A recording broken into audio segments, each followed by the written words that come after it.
Аж ахуй нэгжийн 50 м доторх гадны орчимд огчлтыг бол аж ахуй нэгжүүд өөрсдөө хариуцах юм байна. Тэгэхээр одоо бид нар явган замаа засаад ирэхээр нийгмийн эрүүл мэндийн үндэсний төв байж энэ сити тойлот энэ нэг хувийн хвшил баг шиг байна. Тэр нийлээд зас шаардлагатай байна. Одоо энэ хотын өнгө үзэмж тийм ээ. Явган замын дэд өвчтүүдийн хамгийн гол юм нь суур байдаг. Одоо энэ эвдэрснээс харж болно. Барилга бүтээц инженерүүд энэ шат явган зам автозам эдрэхтэй суурийн дэд өвчтийн зургийг тодорхой оруулж өгөх нь шаардлага нь өндөр өх. Энд дээр тодорхой тэр зардлын тус харагдаж байгаа хэсгийн цаатлын суур сайн байж насжилт өндөр байдаг. Манайхан энийг дандаа муу байдаг. Одоо гэрээрээ явах юм бол баркетны шат. Баркетны шатны суурийг муу хийгээд баркетны шат шахуурлаа, хурдан дуу ороод хонхоогоод эхэлдэг тийм ээ. Эндээсээ боржуртай ингээд. За багсмалаа ингээд хаяа явж байгаа. Энэ жоохон чанарын шаардлага хангахгүйгдсэн. Тэгээд хуулсан.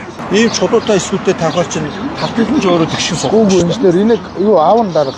Авах уу? Тий энэ чи эмтэл нь бол зүгээр тавьдаа явчихаа шүү дээ. Энийг хөөгөөд энэ хавь дээр жоохон суултны алдаа гарсан. Тэгээд хуулсан багхгүй. Сайн байцгаана уу? Ажлуулсан сайн уу? Багсмалаа хаана тавьж байгаа? Хатан чулуу ажлын талбай дээрээ л авч байгаа. Нийтэд нь ингээд хогийн цэвэрлж байгаа. Суурь нь ийм байна.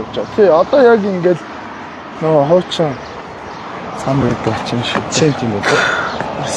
Хүндрэлтэй асуудлууд юу вэ? Өдрийн цагаар техник орж ирэх жоохон хэцүү. Хийцлийн хувьд бол яг хаахтар хүндрэлтэй зүйл алгаа бид нар. Хамгийн гол нь нөгөө нэг зурган дээр жоохон тайлбар зааварчилгаанууд технологийн карт шаардлагатай. Одоо энийг ачин өнөөдөр ийм юмудаа сайн хянаад суурийнхаа энэ дээрээ багсмалчааг орчихдоо шүү. Суур муу бол тэгээд 1000 дээдлэлтэн чулуу байгаа тэгээд эвдрээд явахгүй. Өнгөц үе дээр нь суурих дээр маш сайн анхаар хийж насжилт нь орхгүй шүү.